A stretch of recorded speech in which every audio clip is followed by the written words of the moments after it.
Welcome to our channel మన Telugu daily serials. Karthika దీపం serial August 6 episode. ఈ జాతకం గల మనిషికి ఈపాటికే పెళ్లి అయిపోయింది అని ఇంటికి వచ్చిన గురువుగారు చెప్పడంతో అంతా బిత్తరపోతారు.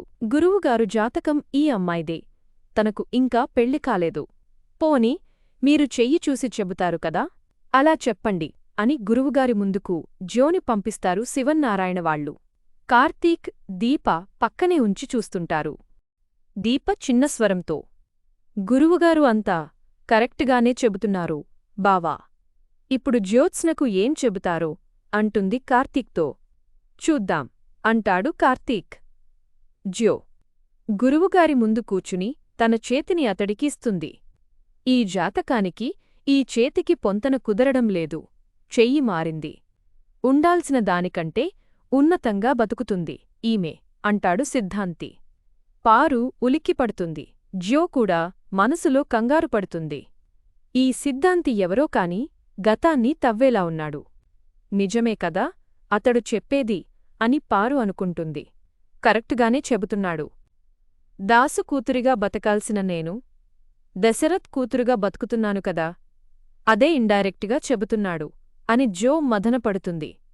ఇక అప్పుడే శివన్నారాయణ, గురువుగారు, మా మనవరాలకి సంబంధించిన ఏ శుభకార్యం మొదలుపెడుతున్నా విజయం కావడం లేదు. ఒకసారి చూసి పెళ్లి గురించి చెప్పండి అంటాడు. వెంటనే జాతకం పేపర్లు చూసిన గురువుగారు జ్యో చేతిని పరిశీలనగా చూసి, మీకు మరో మనవరాలు ఉందా? ఈ జాతకం పేపర్లు ఆమెవా? అంటాడు. సిద్ధాంతి. సిద్ధాంతి ప్రశ్నకు సుమిత్ర, నాకు ఒక్కర్తే కూతురు గురువుగారు, తనే ఈ అమ్మాయి అని జ్యోని చూపిస్తుంది. వెంటనే సిద్ధాంతి, మీరిచ్చిన జాతకంలో ఇప్పుడు ఆ కళ్యాణరేఖ లేదు అంటాడు సిద్ధాంతి నమ్మకంగా. బిత్తరపోతారు అంతా. వెంటనే దశరథ్, ఏంటి గురువుగారు ఇది? జాతకం చూసి పెళ్లి అయిపోయింది అన్నారు, చేతిరాత చూసి కళ్యాణరేఖ లేదంటారు. మేము ఏమని అర్థం చేసుకోవాలి అంటాడు ఆవేదనగా. అంతా ఈశ్వరేచ్ఛ అని అంటాడు పంతులు.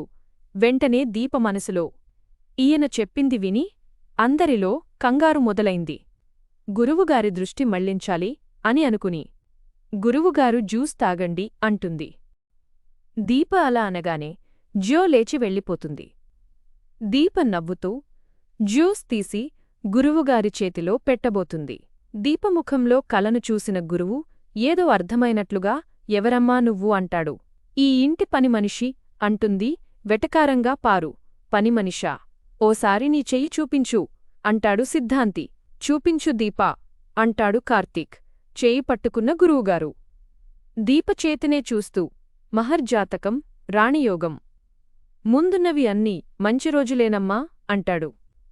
అది పనిమనిషి అండి అంటుంది పారు. అది నిర్ణయించేది ఎవరు? కాలమా లేక దైవమా అంటాడు గురువుగారు. ఎవరు నిర్ణయించినా అది అమ్మానాన్నా లేని అనాథ. కన్నవాళ్లు పురిటిలోనే వదిలేశారు. పెంచిన తండ్రి పైకిపోయాడు. దానికి రాజయోగం ఏంటండీ అంటుంది పారు. పెంచిన నాన్న లేకపోయినా కన్నతండ్రికి దూరం కాలేదు, అనాథ కాదు, అయినవాళ్లకు చేరువలోనే ఉంది అంటూనే దీపతో గురువుగారు, తొందరలోనే నీ ప్రశ్నలన్నింటికీ సమాధానాలు దొరుకుతాయి. నువ్వు నీ వాళ్లను చేరతావ్ అంటాడు నమ్మకంగా. దీప కార్తీక్ వైపు చూస్తుంది ఆనందంగా. గురువుగారు ముందు మా మనవరాలి గురించి చెప్పండి అంటాడు శివనారాయణ. దాంతో దీపలేస్తుంది పైకి. మీకు అబ్బాయేనా ఇంకెవరైనా ఉన్నారా అంటాడు పంతులు. కూతురు కూడా ఉందండి అంటాడు శివన్నారాయణ. ఆమె సౌభాగ్యంతో సంతోషంగానే ఉందా అంటాడు పంతులు. ఎందుకు ఇలా అడిగానంటే, ఈ ఇంటి రక్తం కన్నీరు పెడితే అది ఈ ఇంటి వినాశనమే. ఏ శుభకార్యమూ జరగదు. జరగాలి అంటే మీరంతా కలిసికట్టుగా మీ ఇంటి రక్తానికి ఏదైనా మంచి జరిగేట్టు చెయ్యండి. అంతవరకు సుఖశాంతులు ఈ ఇంటి గడప కూడా తాకవు. ముందు అది చూడండి అంటూ పైకి లేస్తాడు గురువుగారు.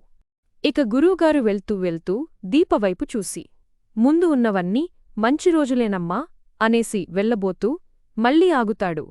సుమిత్ర దశరథ్ల వైపు చూసి, మీ దంపతులిద్దరూ కాస్త జాగ్రత్తగా ఉండండి అనేసి వెళ్ళిపోతాడు. మనల్ని జాగ్రత్తగా ఉండమంటాడేంటండి అంటుంది సుమిత్ర దశరథ్తో. అదే అర్థం కాలేదు అనేసి దశరథ్ లోపలికి వెళ్ళిపోతాడు. ఇక పారు తిట్టుకుంటూ, ఈ ఇంటి రక్తమంటే జ్యోత్స్నే కదా, జ్యోత్స్నకు మంచి జరగడం లేదంటే మంచి చెయ్యమంటాడు ఏంటో, డబ్బులు కోసం వీళ్ళు ఏదేదో చెబుతుంటారు అని తిడుతుంది.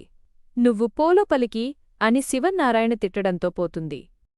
ఇక శివన్నారాయణ సుమిత్ర కూడా బాధగా అక్కడినుంచి వెళ్లగానే జో నిస్సహాయంగా శూన్యంలోకి చూస్తూ గురువుగారు కూర్చుని వెళ్లిన చోట ఉన్న జాతకం పేపర్లు తీసుకుని వాటిని చూసుకుంటూ విసురుగా అక్కడే పడేసి నిస్సహాయంగా పక్కనే సోఫాలో కూలబడుతుంది.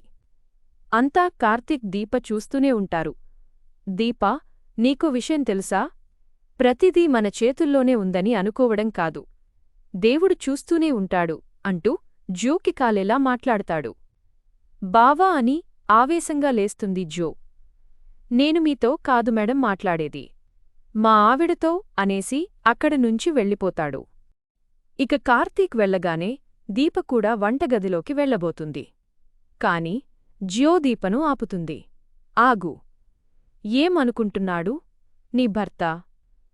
పంతులు నీకు మహర్జాతకం ఉందని చెప్పాడని కాలు నేలమీద నిలబడటం లేదా మీకు? అంటూ దీపకు కాలేలా మాట్లాడుతుంది. దాంతో దీపకూడా గట్టి సమాధానాలే ఇస్తుంది. చివరికి నవ్వుతూ, పెళ్లి చేసుకోండి అమ్మాయిగారు అంటుంది దీప. నీకు ఎంత పొగరు! పని మనిషివి, నాకే సలహాలిస్తావా? అయినా నీ ఈ పొగరు నీది కాదు, దీనివల్ల వచ్చింది అంటూ దీప తాళిని పట్టుకుంటుంది. ఇక తాళి పట్టుకోగానే వదులు జ్యోత్స్నా అని దీప.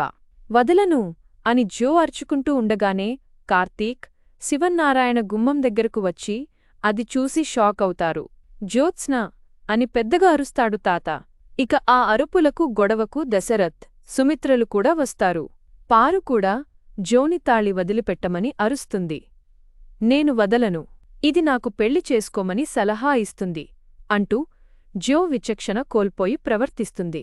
ఇక చివరికి జో చేతిలోకే దీపతాళి తెగివచ్చేస్తుంది. అది చూసి అంతా షాక్ అవుతారు. దీప గుండె ముక్కలైపోతుంది. అక్కడే నిస్సహాయంగా కూలబడిపోతుంది. జో తన చేతిలోని తాళిని కిందకు వదిలేస్తుంటే కార్తీక్ పట్టుకుంటాడు దాన్ని. ఆ సీన్ చాలా ఎమోషనల్గా ఉంటుంది.